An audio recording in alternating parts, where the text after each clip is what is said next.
جو ہے وہ 15 منٹ تقریباً یا 20 منٹ درس ہوگا، پھر اس کے بعد سوال جواب ہوں گے روزے سے متعلق، پھر آخر میں جو ہے ڈاکٹر صاحب سے بس مامنین اگر سوال پوچھنا چاہیں گے روزہ اور میڈیکل سے متعلق، جو چیزیں میڈیکل میں روزہ سے متعلق ہیں، روزے کو بہتر کیا جا سکتا ہے، اس میں جو مشکلات ہیں روزے میں میڈیکل کے حوالے سے ان کو تجاویز یہ دیں گے، تو اس سے متعلق بات چیت ہوگی اور سوال جواب اس سلسلے میں بھی رہیں گے۔ بسم اللہ الرحمن الرحیم، رب اشرح لی صدری ویسر لی امری واحلل عقدۃ من لسانی یفقهوا قولی رب ادخلنی مدخل صدق واخرجنی مخرج صدق واجعلنی من لدنک سلطانا نصیرا۔ ہم خطبہ شعبانیہ پڑھ رہے تھے، تو وہ یہاں تک پہنچا تھا ایھا الناس انہ قد اقبل علیکم شہر اللہ بالبرکۃ والرحمۃ والمغفرۃ، کہ اے لوگو اللہ کا مہینہ تمہاری طرف آ گیا ہے، کس کے ساتھ؟ برکت کے ساتھ، رحمت کے ساتھ اور مغفرت۔ یہاں پر پہلا پوائنٹ یہ ہے کہ پیغمبر ارشاد فرماتے ہیں اللہ کا مہینہ تمہاری طرف آ گیا ہے، یعنی برکت تمہاری طرف آ گئی ہے، رحمت تمہاری طرف آ گئی ہے، اللہ کی عنایات تمہاری طرف آ گئی ہیں۔ یعنی خدا کتنا کریم ہے کہ رمضان کے مہینے میں برکت اور رحمت ہمارا استقبال کرتی ہے، ہماری طرف بڑھتی ہے یہ۔ اور اس کے بعد پیغمبر نے ارشاد فرمایا شہر اللہ، اللہ کا مہینہ۔ سوال ہی پیدا ہوتا ہے کہ تمام مخلوق اللہ کی ہے، پھر اللہ بعض چیزوں کو اپنی طرف منسوخ کیوں کرتا ہے؟ دنیا میں سارے جو مہینے ہیں، اوقات ہیں، گھڑیاں ہیں، یہ ساری اللہ کے ہیں، لیکن ان تمام اوقات میں سے، تمام گھڑیوں میں سے، تمام مہینوں میں سے اللہ نے رمضان کا انتخاب کیا اپنے لیے، اس کو شرف دینے کے لیے۔ جس طرح تمام دنیا میں گھر اللہ کے ہیں، تمام مساجد اللہ کی ہیں، لیکن کیا کہا جاتا ہے؟ بیت اللہ، اللہ کا گھر، خانہ کعبہ کو کہا جاتا ہے، کیوں؟ شرف کی وجہ سے۔ اسی طرح اور چیزیں جو اللہ جو ہے وہ اپنی طرف منسوب کرتا ہے، وہ اس کو عظمت دینے کے لیے۔ رمضان کے مہینے کو خدا نے عظمت دی ہے، برکت دی ہے، اس لیے اس کو کہا ہے کہ میرا مہینہ بالبرکہ، برکت کے ساتھ یہ مہینہ آ گیا ہے۔ اب برکت کیا ہے؟ برکت کہتے ہیں کوالٹی اور کوانٹٹی دونوں میں اضافے کو برکت کہا جاتا ہے۔ دنیا میں بہت سارے ایسے لوگ ہیں، پیسہ تو کماتے ہیں، بے حد پیسہ کماتے ہیں، لیکن ان کے پیسے میں برکت نہیں ہوتی۔ دنیا میں کئی لوگ رہتے ہیں، ان کی زندگی میں برکت نہیں ہے۔ دنیا میں بہت سارے ایسے لوگ ہیں جن کے مال میں برکت نہیں ہے، کماتے بہت زیادہ ہیں لیکن برکت نہیں ہے، یعنی خدا کی طرف سے عنایات شامل نہیں ہیں، ان کو بچت نہیں ہوتی۔ خدا کہہ رہا ہے یہ برکت والا مہینہ ہے، یعنی آپ اگر 2 رکعت نماز پڑھیں گے تو آپ کو 70 کا ثواب ملے گا۔ آپ اگر 1 کروڑ صدقہ دیں گے تو آپ کو 70 کروڑ کا ثواب ملے گا، یعنی آپ کی نیکیوں اور اچھائیوں میں جو ہے خدا تعالیٰ برکت ڈال دے گا۔ اور دوسرا یہ ہے کہ اس مہینے میں برکت سے ایک اور مراد ہے، اس مہینے میں خدا کی طرف سے توفیق ہے کہ آپ نیکی کر سکیں، نماز زیادہ سے زیادہ پڑھ سکیں، قرآن کی زیادہ سے زیادہ تلاوت کر سکیں۔ یعنی کیا ہے؟ اسباب فراہم ہیں اور جو موانع ہیں، رکاوٹیں ہیں، وہ اس مہینے میں اٹھا دی ہیں۔ قد اقبل علیکم شہر اللہ بالبرکۃ والرحمہ، برکت بھی ساتھ لایا ہے اور رحمت بھی لایا ہے۔ اسی طرح ہوتا ہے نا کہ آپ کے گھر میں ایک ایسا مہمان آنے والا ہے جو آپ کے لیے تحفے بھی لائے گا، آپ کے لیے مختلف چیزیں لائے گا، آپ کو اچھے مشورے دے گا، گھر میں داخل ہوگا، پیار محبت کی باتیں کرے گا، آپ کے گھر میں دعوت کھا کر جائے گا اور نیکسٹ میں آپ کو دعوت دے دے گا، تو آپ اس کا استقبال کریں گے، اس کا انتظار کریں گے، اس کے آنے کو اپنے لیے خوشی سمجھیں گے۔ وہ نہیں آئے گا تو آپ پریشان ہو جائیں گے۔ خدا بھی کہتا ہے کہ یہ جو مہینہ تمہاری طرف آ رہا ہے یہ خالی ہاتھ نہیں آ رہا،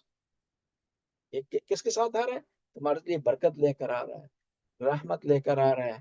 مغفرت لے کر ہے۔ لہذا اس کے آنے کو اچھا سمجھا جائے، اس کو سختی نہ سمجھا جائے، پریشانی نہ سمجھا جائے، اپنے لیے مصیبت نہ سمجھا جائے۔ بس جو مومن ہوتا ہے، مسلمان ہوتا ہے، وہ ماہ رمضان کے آنے کا انتظار کرتا ہے، اور ماہ رمضان کے جب آخری ایام ہوتے ہیں تو اسے دکھ ہوتا ہے، اسے پریشانی ہوتی ہے کہ اب برکت میری طرف سے جا رہی ہے، مجھ سے خدا حافظی کر رہی ہے، رحمت میری طرف سے جا رہی ہے، اور ممکن ہے آئندہ سال یہ توفیق حاصل نہ ہو اس مہینے میں داخل ہونے کی، اس مہینے میں روزہ رکھنے کی، اس مہینے کی برکات حاصل کرنے کی۔ پھر رحمت والمغفرہ، اور یہ وہ مہینہ ہے جو اپنے ساتھ مغفرت لا رہا ہے۔ سارا سال انسان ممکن ہے گناہ کرے، غلطی کرے، مسٹیک کرے اور خدا کی نافرمانی کرے، لیکن اس مہینے میں وہ تمام اپنی نافرمانیوں کا جبران کر سکتا ہے، تمام اپنی کوتاہیوں کا جبران کر سکتا ہے اس مہینے میں، لیکن بشرطے کہ کوشش کرے، بشرطے کہ اسٹرگل کرے، بشرطے کہ خدا کے فرمان پر چلنے کی کوشش کرے، تب اس مہینے میں وہ مغفرت بھی حاصل کر سکتا ہے، رحمت بھی حاصل کر سکتا ہے، غفران بھی حاصل کر سکتا ہے۔ کہتے ہیں کہ جو آدمی رمضان کے مہینے میں مغفرت حاصل نہیں کر سکتا، استغفار نہیں کر سکتا، اسے معافی حاصل نہیں ہو سکتی، تو اس کا چانس ختم ہو جاتا ہے۔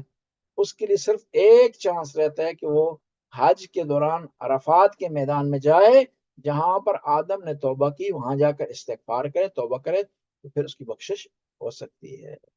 لیکن معلوم نہیں کہ اسے فرصت ملے یا نہ ملے، معلوم نہیں کہ وہ جا سکے نہ جا سکے عرفات میں، لہذا اس مہینے میں بھرپور جو ہے وہ کوشش کی جائے کہ نیکی حاصل کرنے کی۔ جس طرح آپ جو ہے وہ بلیک فرائیڈے کو ضائع نہیں کرتے، اس کو مس نہیں ہونے دیتے، اس کے لیے صبح 4 بجے سے لائنیں بعض دکانوں کے سامنے لگ جاتی ہیں، اسی طرح رمضان کے مہینے میں بھی آپ اس کو مس نہ کریں، اس کو جانے نہ دیں، اور آپ بھی سحری کو لائن لگائیں، افطار کے وقت لائن لگائیں کہ اس تلبت سے، اس آفر سے آپ کو جو ہے فائدہ حاصل ہو جائے۔ ممکن ہے یہ دوبارہ یہ تلبت نہ لگے، ممکن ہے اگر لگے تو اس کوالٹی کی چیزیں نہ ملے آئندہ سال، کیونکہ نماز جس طرح آپ بہتر پڑھیں گے اسی طرح اسی کوالٹی کی رحمت آپ کو ملے گی۔ تو ممکن آئندہ سال خدا نہ خواستہ صحت نہ ہو کہ انسان عبادت بجا نہ لا سکے، سفر میں ہو یا اور مشکلات ہوں، تو اس آفر سے بھرپور فائدہ اٹھاتے ہوئے رمضان کے مہینے میں زیادہ سے زیادہ عبادت کی جائے۔ شہر ہو عند اللہ افضل الشہور، یہ وہ مہینہ ہے جو اللہ کے نزدیک تمام مہینوں سے افضل ہے۔ ہر مہینہ اپنی جگہ ایک مقام رکھتا ہے، ذی الحجہ کا مقام ہے، ذی قعدہ کا مقام ہے، محرم کا، لیکن جو مقام اور منزلت رمضان کے مہینے کی ہے وہ کسی اور مہینے کی نہیں ہے۔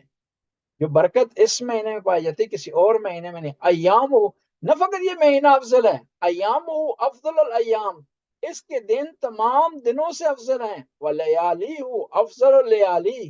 اور اس کی جو راتیں ہیں وہ تمام راتوں سے افضل ہیں، وساعت ہو افضل الساعات، اس کی یہ گھڑیاں ہیں وہ تمام گھڑیوں سے افضل ہیں، وشار دویتم فیہ الی ضیافت اللہ، یہ جو مہینہ جس کی راتیں برکتوں والی ہیں، جس کے دن برکتوں والے ہیں، جس کی گھڑیاں برکت والی ہیں، اس مہینے میں خدا نے تمہیں اپنی دعوت کی طرف بلایا ہے، آپ کو انوائٹ کیا ہے۔ دیکھیے نا، ایک بڑا شہر کا آدمی، کسی پوسٹ والا آدمی، مال و متاع والا آدمی، ایک امیر آدمی، ایک شہرت رکھنے والا آدمی آپ کو اپنے گھر بلائے، دعوت دے آپ کو، تو آپ کے لیے کتنا فخر ہوگا۔ تو اس مہینے میں کون آپ کو دعوت دے رہا ہے؟ جو علی کل شیء قدیر ہے، جو رحمان ہے، جو رحیم ہے، جو معاف کر دینے والا ہے، جس کی یہاں بخشش بے پناہ ہے، جس کی رحمت کی انتہا نہیں، وہ آپ کو اس مہینے میں دعوت دے رہا ہے۔ میزبان کون ہے؟ اللہ تعالیٰ کی ذات۔ مہمان کون ہے؟ ہم۔ آپ کو اس مہینے میں اللہ کی دعوت کی طرف بلایا جا رہا ہے، اللہ نے آپ کو اس مہینے میں دعوت دی ہے، لیکن اس دعوت میں آنے کی کچھ شرائط ہیں، کنڈیشنز ہیں، تب آپ مہمان کہلائیں گے، تب آپ کے پاس انٹری ہوگی، آپ کے پاس تب آپ کو کارڈ تھمایا جائے گا کہ آپ کے اندر اخلاص پایا جاتا ہو، آپ اس کے لیے ضروری تیاری میں ہوں، وہ آپ جو ہے وہ اعمال کے ذریعے، اپنے کردار کے ذریعے، اپنے رویے کے ذریعے اس میں داخل ہونے کے وہ قابل ہوں۔ رمضان کے مہینے میں کوشش کریں اپنے آپ کو تبدیل کر دیں، ایک نیا ٹائم ٹیبل بنا لیں، ایک نئی جو ہے روش اپنے لیے اپنا لیں رمضان کے مہینے۔ دیکھیں نا، رمضان کا مہینہ اس طرح جس طرح مختلف محکموں والے کورس کرواتے ہیں، اپنے جو ہے وہ ان کے جو ملازمین ہوتے ہیں ان کو اپڈیٹ رکھنے کے لیے نئی مشینری سے، نئی قوانین سے، نئے سسٹم سے آگاہ کرنے کے لیے ان کو وقتاً فوقتاً کورس کرواتے ہیں، تاکہ وہ اپنی نوکری کو، اپنے کام کو، اپنی جاب کو، اپنے پیشے کو آسانی سے آگے بڑھا سکیں۔ تو رمضان کا مہینہ بھی اسی لیے ہے کہ ہمارے لیے کورس مقرر کر دیا گیا ہے، جس میں ہماری روٹین تھوڑی تبدیل ہو گئی ہے، اس میں کچھ سیکھنا ہے، اور یہ سیکھ کر کے ہم نے پورا سال بہترین طریقے سے گزارنا ہے۔ اس مہینے میں سیکھنا ہے، اور جو چیزیں اس مہینے میں ہم سیکھیں گے اس کو ہم نے سارا سال جو ہے وہ لاگو کرنا ہے اپنی زندگی میں، تاکہ ہماری زندگی بہتر ہو سکے، جو زمانے کے چیلنجز ہیں ان کا مقابلہ کر سکیں، جو مشکلات ہیں ان سے عبور کر سکیں۔ اس مہینے میں ہم صبر سیکھتے ہیں، اس مہینے میں ہم اخلاق سیکھتے ہیں، اس مہینے میں اپنے آپ کو کنٹرول کرنا سیکھتے ہیں، اس مہینے میں جب کوئی ہم خدا نخواستہ غلط کام کرنے جاتے ہیں تو فوراً ہمارے ذہن میں آ جاتا ہے کہ ہم روزے سے ہیں۔ اس مہینے میں جب کوئی ہم خطا پر جانے کے لیے آتے ہیں تو فوراً ہم ذہن میں آ جاتا ہے کہ برکتوں اور رحمتوں کے مہینے میں اس میں گناہ کرنا، اس میں غلطی کرنا، اس میں مسٹیک کرنا، اس میں زبان درازی کرنا، بد اخلاقی کرنا صحیح نہیں ہے۔ جب اس مہینے میں ہم ایک مہینہ ایسی پریکٹس کرتے ہیں تو ہماری عادت ہو جاتی ہے اچھے کام کرنے کی، ہماری عادت ہو جاتی ہے کہ ہم برے کاموں سے اوائڈ کریں، ہماری عادت ہو جاتی ہے کہ ہم نیکی کی طرف بڑھیں، ہماری عادت ہو جاتی ہے کہ اگر ہمیں 1 گھنٹہ کھانا لیٹ ملا تو آپے سے باہر نہ ہو جائیں، کھانے میں اگر نمک زیادہ ہو گیا تو ہم غصہ نہ کریں، کھانے میں اگر کوئی کمی بیشی ہو گئی ہے، ٹھنڈا گرم ہو گیا ہے تو ہم پریشانی کے شکار نہ ہوں۔ اس مہینے میں ہم سیکھتے ہیں، سیکھنے کا مہینہ ہے، کورس کا مہینہ ہے، لہذا اس مہینے میں زیادہ زیادہ انسان سیکھنے کی کوشش کرے۔ وَشَهْرٌ دُعِيتُمْ فِيهِ إِلَىٰ ضِيَافَةِ اللَّهِ، یہ وہ مہینہ ہے جس میں خدا نے آپ کو بلایا ہے، کس کی طرف؟ دعوت کی طرف، مہمانی کی طرف۔ جُعِلْتُمْ فِيهِ مِنْ أَهْلِ الْكَرَامَةِ، صرف تمہیں بلایا نہیں، صرف تمہیں دعوت نہیں دی، بلکہ خدا نے تمہیں کرامت دی ہے، تمہیں اعزاز بخشا ہے، تمہیں اعزاز سے نوازا ہے کہ اس مہینے میں تمہیں وہ بلا رہا ہے۔ کتنا عظیم ہے خدا! حالانکہ اس کے بندے اور خدا کے درمیان کوئی سنخیت نہیں ہے، کوئی تشابہ نہیں پایا جاتا، کوئی برابری نہیں ہے، لیکن وہ کتنا کریم ہے، رمضان کے مہینے میں دسترخوان بچھاتا ہے اور آواز دیتا ہے کہ میرے بندے آ جائیں، اس دسترخوان سے جو ہے وہ اٹھا لیں، نیکیاں اٹھا لیں، استغفار کریں، توبہ کریں، تاکہ ان کی بخشش ہو جائے۔ کتنا کریم ہے! اور اس مہینے میں میزبان خدا، مہمان انسان، اور دعوت میں کیا ہے؟ استغفار ہے، توبہ ہے، بخشش ہے، مغفرت ہے، اپنے لیے بھی، اپنے مرحومین کے لیے بھی، اپنے لیے بھی، اپنی اولاد کے لیے بھی، اپنے لیے بھی، اپنے رشتہ داروں کے لیے۔ بعض اوقات لوگ ڈرتے ہیں کہ میں جو ہے یہ دعا میں چاہتا ہوں صرف اپنے لیے کروں، کسی اور کے لیے کروں گا تو یہ تقسیم ہو جائے گی۔ ایسا نہیں ہے، کیونکہ جس سے آپ مانگ رہے ہیں اس کے خزانے میں کمی نہیں ہے، لمیٹڈ چیزیں نہیں ہے کہ تقسیم ہو جائیں گی۔ ہم یہ سمجھتے ہیں کہ وہ صرف 10 نیکیاں دے گا، اگر اپنے لیے مانگیں گے تو 10 کی 10 ہمیں مل جائے گی، اگر دعا میں دوسرے لوگوں کا نام شامل کر دیں گے یہ 10 تقسیم ہو جائیں گی اور پھر ہمیں کم حصہ ملے گا۔ ایسا نہیں ہے، کیونکہ جو دینے والا ہے اس کے خزانے میں کمی نہیں ہے، وہ سب کو 10 دے سکتا ہے، سب کو دو جو ہے وہ 100 دے سکتا ہے، اور اگر انسان وہاں سے حاصل نہ کرے، حاصل کرنے کی شرائط کنڈیشن نہ رکھتا ہو تو پھر کسی کو نہیں ملیں گے۔ بس وہاں جتنی لمبی دعا کریں اس میں کوئی حرج نہیں۔ خدا وہ واحد ذات ہے جس سے کوئی مانگے تو وہ ناراض نہیں ہوتا۔ آپ کسی سے مانگ کر دیکھیں نا، ادھار مانگے کسی سے نا، تو آپ ایک دفعہ فون کریں گے، ادھار مانگیں گے، وہ آپ کو کہے گا کل فون کرنا، پھر دوسرے دن فون ہی نہیں اٹھائے گا۔ لیکن خدا اللہ تعالیٰ اس وقت بھی اس کی رحمت کے دروازے کھلے ہوتے ہیں جب دنیا کے سارے دروازے بند ہو جاتے ہیں، اس وقت بھی رحمت دے رہا ہوتا ہے جب دنیا کے آفس کا ٹائم ختم ہو چکا ہوتا ہے، وہ اس وقت بھی دے رہا ہوتا ہے جب دنیا سو رہی ہوتی ہے۔ ہم مانگنے کے لیے جب کسی کو فون کرتے ہیں نا اس کے لیے ٹائم ہے کہ سونے کا وقت نہ ہو، آرام کا وقت نہ ہو، جاب کا وقت نہ ہو، لیکن خدا کے ایسا نہیں ہے کہ آپ کے لیے ٹائم مقرر ہوگا، اور ایسا ٹائم مقرر ایسا نہیں ہے کہ صرف اسی وقت مانگ سکتے، جس وقت میں مانگنا چاہیں مانگ سکتے، اور جس انداز سے مانگنا چاہیں مانگ سکتے ہیں، جس زبان میں مانگنا چاہیں مانگ سکتے ہیں، اور اس میں وہ ضرورت بھی نہیں ہے جو دنیاوی لحاظ سے کسی سے مانگنے کے لیے آپ پہلے مقدمہ بناتے ہیں۔ ایک آدمی کو آپ نے 1 سال بعد فون کیا، اب غرض آ گئی ہے، کام پیش آ گیا، فون کیا تو فوراً نہیں کہتے، اپنی حاجت پیش نہیں کرتے، 5-10 منٹ میں ادھر ادھر کی باتیں کرتے ہیں تاکہ اس کو تھوڑا سا